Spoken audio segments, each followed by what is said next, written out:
पिता परमात्मा पूर्ण ब्रह्म सारी सृष्टि के रचनहार कबीर परमेश्वर जी की असीम रजा से आप सभी पुण्यात्माएं परमात्मा की महिमा सुनने के लिए उपस्थित हुए हो। जब तक ये प्राणी सत्संग में नहीं आता तब तक इसको मनुष्य जीवन के लक्ष्य का ज्ञान नहीं होता। उससे पहले जैसे भी माहौल के अंदर वो पला है, जैसी भी क्रियाएं उसने देखी और सुनी है, जो भी ज्ञान उसको ग्रहण है, उसी को अंतिम मानकर और निश्चिंत होकर के अपने जीवन सफर पर चल रहा होता है। क्योंकि आसपास के अक्षेत्र में वही क्रियाएं होती हैं, वही ज्ञान होता है और वही सब भक्ति मार्ग होता है, जिस कारण से उस व्यक्ति को, उस प्राणी को कोई संदेह नहीं होता, शंका नहीं होती कि जो क्रिया और जो साधना, जो परंपरा, जो रीति रिवाज मैं कर रहा हूँ, ये करने की नहीं है। वो यही सोच कर रहा होता है कि सभी कर रहे हैं तो ये सारी ठीक होंगी। कोई बकरीद मनाता है या कोई देवी पर बलि चढ़ाता है तो सभी अपनी क्रियाओं को सही मान रहे होते। तो इसलिए सत्संग की आवश्यकता होती है। सत्संग के अंदर परमात्मा का विधान बताया जाता है। परमात्मा के विधान को तोड़ने वालों को होने वाली हानि से अवगत कराया जाता है, परिचित कराया जाता है। और जो मर्यादा में रहकर साधना करते हैं उनको क्या बेनिफिट होगा वो भी बताया जाता है। तो इसलिए सत्संग की विशेष आवश्यकता है। हमने सत्संग मान रखा था कि संत कोई हो, वो जैसा ज्ञान देता है वो सत्संग ही होता है। नहीं, सत्संग के अर्थ से पता लगता है कि जहाँ सच्चाई का साथ हो वो सत्य संग होता है, अन्यथा वो सत्संग नहीं है, बेशक से उसका नाम सत्संग हो। तो वर्तमान के अंदर आज तक उन महापुरुषों को छोड़कर जिनको भगवान मिले, उनकी अमृतवाणी के अंदर सत्संग है, या स्वयं परमेश्वर ने आके जो ज्ञान दिया वो सत्संग है। हमारे सदग्रंथों के अंदर सत्संग है। और उन सदग्रंथों से हटकर उन महापुरुषों की वाणी से भिन्न कोई ज्ञान देता है, सत्संग करता है, वो डुप्लीकेट है। और डुप्लीकेट से आप खूब परिचित हैं। कोई डुप्लीकेट पासपोर्ट बनाता है, उस समय तो वो बिल्कुल ठीक लगता है आपको क्योंकि ज्ञान नहीं, और जिस समय उस पासपोर्ट की आवश्यकता पड़ेगी वहाँ पता चलेगा तो उस समय वो यूजलेस होगा, आपका सारा जीवन व्यर्थ हो चुका होगा। तो यहाँ आपको पूरे जीवन में या तो सत्संग से आप अपने उस पासपोर्ट को यानी अपने ज्ञान और साधना को सत्संग से ही तुलना कर सकते हो। सत्संग से उसको कंपेयर किया जा सकता है कि मेरा ज्ञान ठीक है, मेरी भक्ति ठीक है या नहीं है। अन्यथा फिर आपको उस समय पता चलेगा जब आप धर्मराज के दरबार में खड़े होगे। उस समय आपका वो डुप्लीकेट नाम, डुप्लीकेट ज्ञान और वो डुप्लीकेट गुरु कुछ काम नहीं आएगा। उस समय बहुत देर हो चुकी होगी। तो इसलिए पुण्यात्माओं सतर्क हो। बहुत जन्म खो दिए आपने इस भांग के बाड़े, नकली संतों के पास। आज दया बख्शी है परमात्मा ने आप अपने बच्चों पर, आपको शिक्षित किया है और परमात्मा ने इस दास को यहाँ आपके लिए भेजा है, तत्व ज्ञान युक्त किया है। इसको ग्रहण करो और जहाँ तक संभव हो, आपकी पहुँच हो, वहाँ तक इसकी चर्चा अवश्य करो, आपको बहुत पुण्य होगा।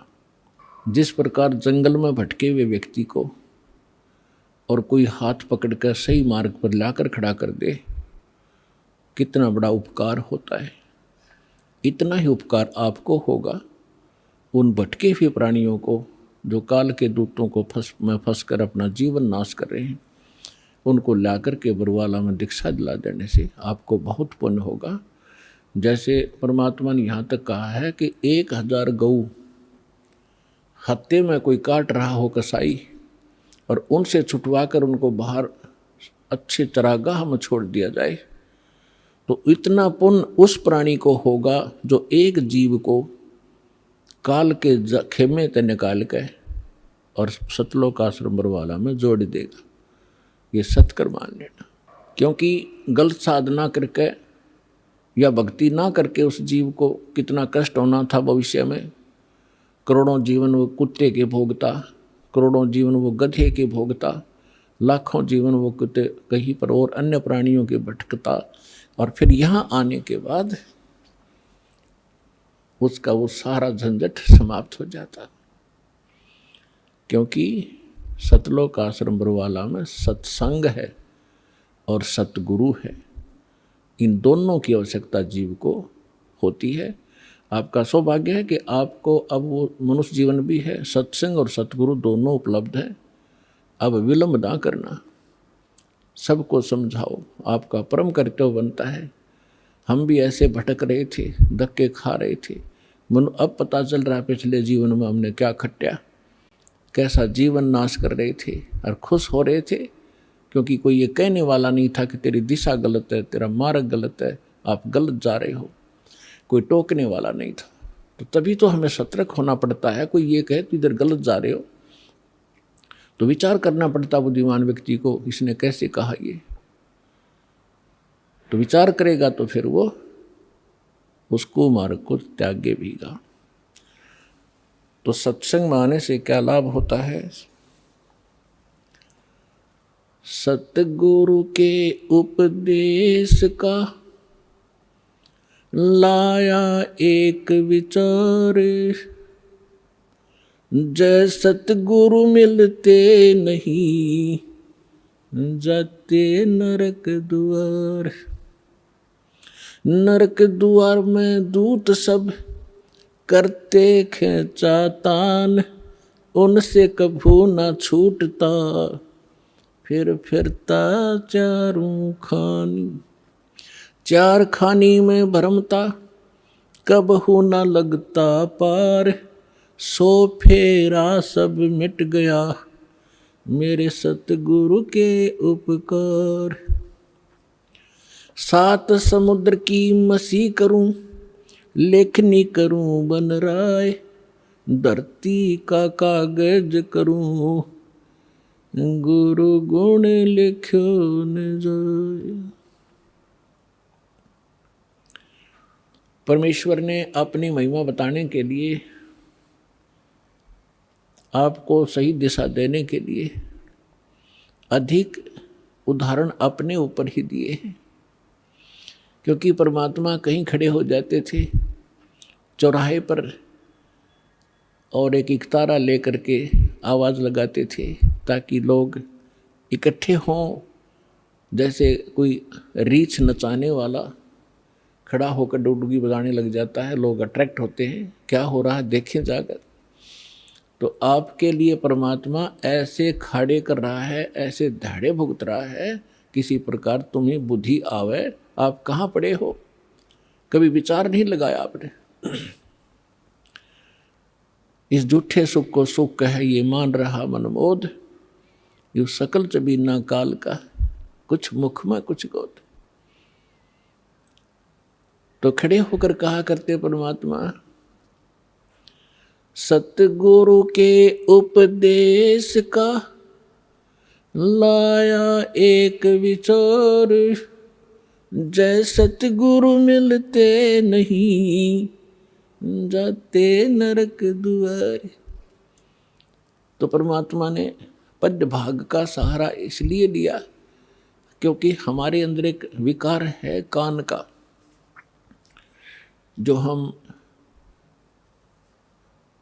शब्द विषय है हमारे अंदर, तो उस विकार के कारण परमात्मा अट्रैक्ट करते थे। सुरीली आवाज थी दाता की, वाणी में इतना अट्रैक्शन आत्मा को पकड़ के खींच लेता है, क्योंकि परमात्मा की वाणी आत्मा के लिए ही होती है। तो वहाँ समझाया करते थे, अपने आप ही बताते थे। जब बार बार न्यू का मैं भगवान होता, लोग डले मारने लग जाए थोड़े दिन में, हमारी आदत खराब हो चुकी है। तो उन्होंने कहा कि भाई सतगुरु से उपदेश लेने के बाद अब हिसाब लगाया, उसका विचार किया कि सतगुरु के उपदेश का लाया एक विचार, जय सतगुरु मिलते नहीं। ये नकली गुरु भी हो और साधना भी गलत कर रहे हो, शास्त्र भी गीता का मनमाना आचरण कर रहे हो, उनका भी कोई लाभ नहीं। सतगुरु के उपदेश का लाया एक विचार और जय सतगुरु मिलते नहीं, जाते नरक द्वार। नरक द्वार में दूत सब करते खेचातान, उनसे कभू ना छूटते, फिर फिरते चारों खान। जैसे ग्रुप के ग्रुप करोड़ों की संख्या में नकली संतों के पास हैं, ये सारे के सारे मृत्यु के उपरांत नरक में ठोके जाएंगे। और जब नरक में डाले जाते हैं, यम के दूत बहुत संख्या के अंदर हैं, 12 करोड़ की संख्या है उन यम के दूतों की। तो इनको जब आदेश हो जाता है धर्मराज का कि इतने इतने इतने इनको नरक डालो, जिनका अच्छे संस्कार उनको स्वर्ग भेज दिया। यहाँ तो इतना ही स्वर्ग या नरक 2 स्थान है, और तीसरा फिर 84 लाख योनियों में पुनः पटक दे। तो उनको आदेश दे दिया जाता है कि इन सबको नरक भेज दो। अब पूरे उस ग्रुप को 1 लाख डेली यहाँ से जाते हैं, उनमें से कुछ स्वर्ग, कुछ 84 लाख योनियों में और बाकी नरक में। तो भाले लेकर के, लठ लेकर, एक सूक्ष्म शरीर है इसके अंदर, उस सूक्ष्म शरीर के अंदर प्राणी जब तक नेक्स्ट योनि प्राप्त नहीं करता, नेक्स्ट शरीर नहीं प्राप्त करता, तब तक उसका फेस, उसका आकार ज्यों का त्यों रहेगा, एज इट इज, जैसा इस शरीर में। ये शरीर तो ऐसा समझो जैसे सर्प वो कैंचुली छोड़ देता है। सर्प ने कैंचुली छोड़ दी तो वह सर्प जैसी दिखा करे, लेकिन ओरिजिनल सर्प अन्य है। इसी प्रकार इसके अंदर एक शरीर और है, या ऊपर की कैंचुली है, ये कवर है आपका। तो वो जो शरीर है उसमें जीव मरता नहीं, उसमें दर्द पीड़ा घनी होती है। तो उसमें ऐसा लठ मारते हैं, वो भाले ठोकते हैं, जब उनकी मर्यादा तोड़कर इधर उधर चलते हैं। सामने हाहाकार मच रही होती है, जहाँ उनको ठोका जाता है नरक के अंदर तड़फ रहे हैं, हाहाकार मच रही है, किसी को ऐसे गंदा स्थान है वहाँ पर, तो उसमें उनको भेजा जाता है कि चलो अब वहाँ कैसे जाएं। वो सब उल्टे उल्टे हटते हैं और पीछे तो वो लठ मारे, उसके बाले ठोके, जबरदस्ती डाल देते हैं।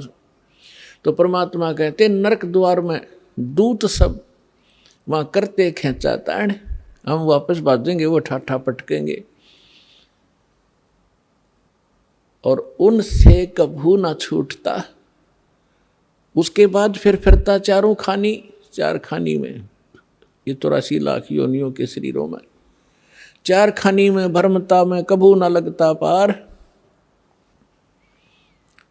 और सो फेरा सब मिट गया मेरे सतगुरु के उपकार।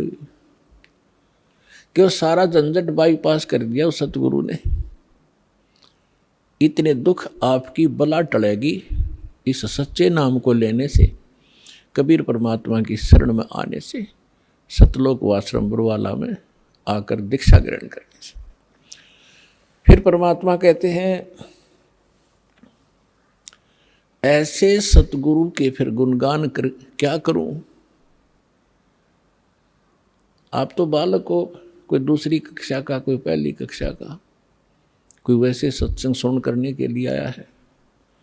लेकिन जब आप इस अध्यात्म ज्ञान से परिचित हो जाओगे, आपकी आंखों से आंसू पड़ा करेंगे। अब तो अफलातून होया फिर ये पुरानी छोटी सी पोस्ट मिल गई, कट कोठी और कार होगी, मोटरसाइकिल होगी, कोई व्यवसाय बन गया छोटा सा, या कितने कोई अधिकारी लग गया। तो परमात्मा याद दिलाना चाहते हैं कि ये सुख तो थोड़े से दिन का है, 10-20 वर्ष का। रिटायर होने के बाद फिर उसकी आंख भी खुल जाती है, या क्या बनेगी तेरे साथ में। कोई ड्राइवर भी ना मिलता है IAS IPS को, न्यू अंडे सैर पट्टे करते पार्का में, ना घर के सुने, बहु गाड़ दें जाते ही सारी तनख्वाह बच्चे ले लें। क्योंकि जो बैटरी जब तक चार्ज रही, पिछले पुण्य थे, तब तक तो वो खूब प्रभु पाक रहा था। और जब वो डिस्चार्ज हो गया, अगर चार्जर है नहीं, भक्ति ठीक करी नहीं, तो कहते हैं संशय शोक सराय में सूतक दिन राती, और जीवित जग में जूते पड़े फिर जम तोड़े छाती। इनके लिए यही बुरा हाल हो लेगा बुढ़ापे में। यहाँ जीवित जग में जूते पड़े और फिर जम तोड़े छाती। यम के दूत फिर आगे इनकी छाती तोड़ेंगे, इनको कूटेंगे गिर के, और फिर 84 लाख योनियों में ठोके जाएंगे। तो यहाँ परमात्मा कहते हैं, 7 समंदर की मसीह करूं, लेखनी करूं बन राय, धरती का कागज करूं, गुरु गुण लिख्यो न जाए। अब लिख कर देखो, गुरु ऐसे सतगुरु का, संत का गुण लिख कर देखो। पूरी पृथ्वी का कागज बना लूं, 7 समुद्रों का इंक बना लूं शाही, और सभी वृक्षों की कलम बना लो, काट काट कर छोल छोल कर, कितनी बन जाएंगी हिसाब लगा लो। और ये सारी खत्म हो जा, धरती जितना कागज भी समाप्त हो जाए, 7 समुद्रों की इंक भी, शाही भी खत्म हो जा, और सब कलम भी घिस जाए, तो भी नहीं लिखा जा सकता। तो पुण्यात्माओं, परमात्मा कहते हैं, भाई गुरु मानुष कर जानते, ते नर कहिए अंध, ओवे दुखी संसार में आग काल के फंद।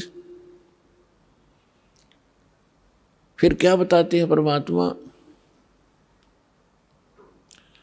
सतगुरु के सिजदा करूं, कर्म छुटाए कोटि, और जो सतगुरु की निंदा करे, फिर जम तोड़ेंगे ओठ।